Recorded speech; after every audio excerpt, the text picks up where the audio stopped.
Okay, so welcome back. So now let's get into it. In the last run, I just said, why these games shouldn't be in, the list. I mean, why these gaming systems shouldn't be in the list apart from the 32X and maybe the Virtual Console. Virtual Boy. Anyway, so Sega Genesis or Mega Drive is number one of the worst gaming system ever.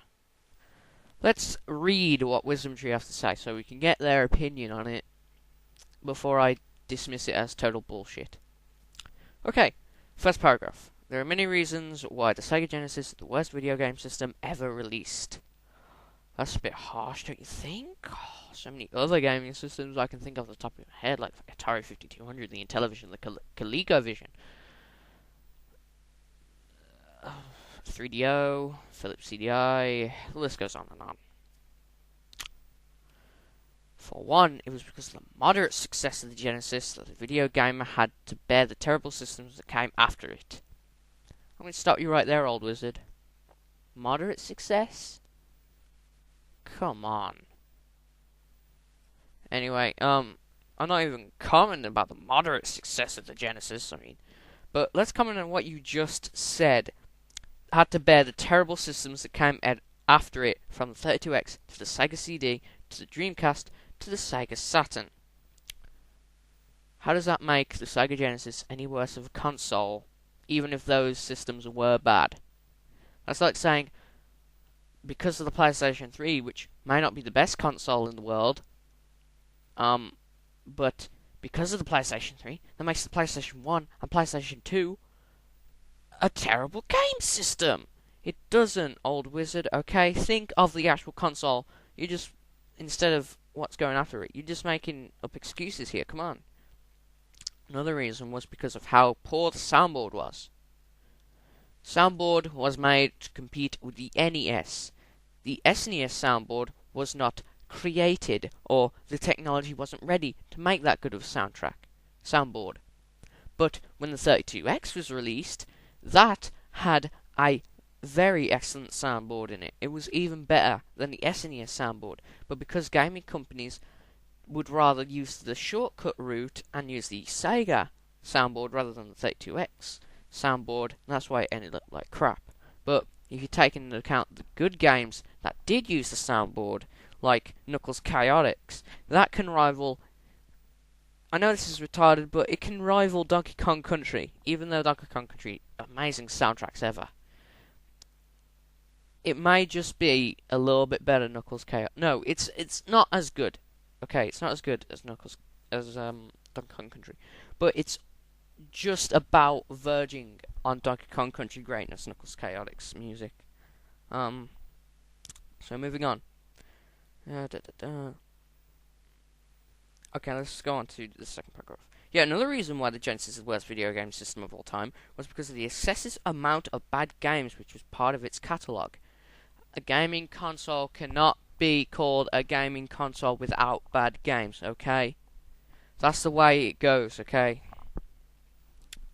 You have a gaming console and you have bad games on it, but you have to think of the good games as well.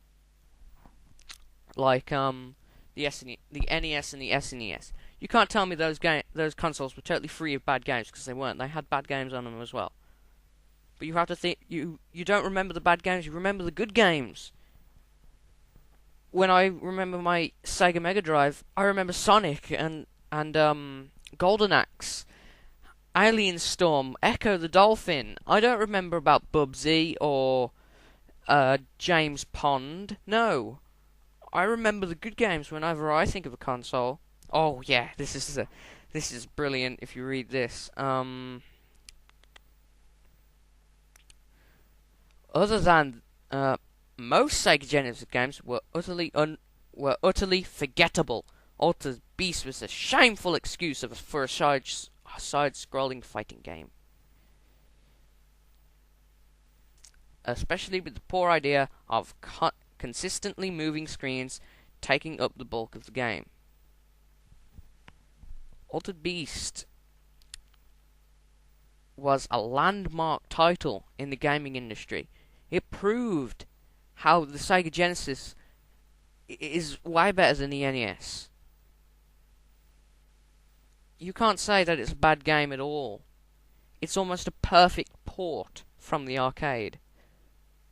So I'm not going to argue with that, because you're wrong. Just up, down, wrong. Kid Chameleon became boring quick with excessive amount of levels which were never cool regardless of inscrutable sunglasses that the kid would wear. Didn't Super Mario Brothers have a lot of levels that were pretty much basically the same? Kid Chameleon is amazing. It has so many more power-ups than Super Mario Brothers. Maybe the whole series combined, it had more power-ups than that. It was fun. Okay, it was really fun. Okay. Sonic tried valiantly to compete with Mario, but was crushed under the weight of its lack of innovation compared to the large... Sonic the Hedgehog came out before Super Mario World. It was innovative in many ways. It was faster than anything there ever was at the time. Graphics, brilliant. Music, brilliant. You can still hear the Green Hill Zone Act 1 music in your head today. Okay? Moving on. I don't even know why I'm bothering. Very simple last paragraph. In very simple terms, the Sega Genesis was a kid from school who tried to be cool, but everyone knew he was a loser. There was often talk about a console war between Sega Genesis and the SNES, but we are sure the SNES knew nothing about it. Both companies knew very well about a console war. They took it both in their strides. They thought it was fun. Because of the console wars, we had some of the best games ever. Streets of Rage, we had it because of Final Fight. They were competing with each other. And that was fun. It was fun having these little rants with one another saying SNES was better than the Sega Genesis. And Sega Genesis was better than the SNES. Again, it's like a kid at school who wants to be cool trying to start a war with someone cooler. And the cooler kid have no idea who the loser was in the first place. I'm sure that Nintendo knew very well about the Sega Genesis and knew about it because they probably wouldn't have released an SNES. They would have kept with their NES for another good couple of years. But because of the Sega Genesis, they were like, oh god, we have to pump out a new generation console quickly, or else we're going to fall behind. So you could say that because of the Sega Genesis, we have the SNES. Moving on! Every game that was released between the SNES and the Genesis, the SNES version was better in all aspects from the graphics to the overall sound. Wrong.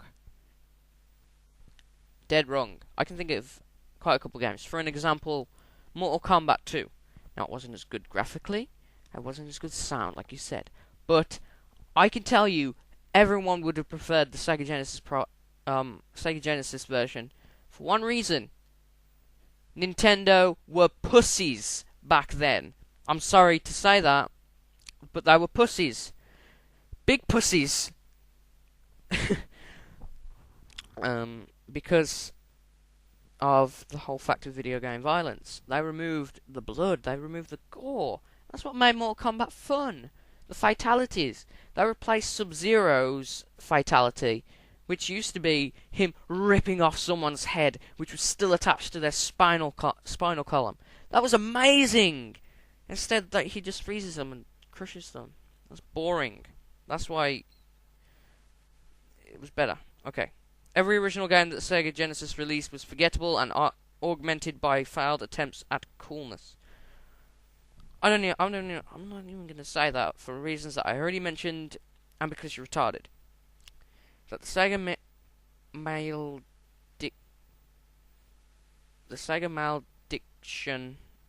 malediction carried on to all of its subsequent systems.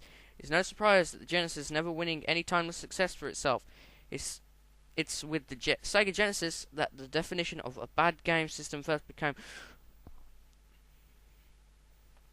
I'm just gonna get off now.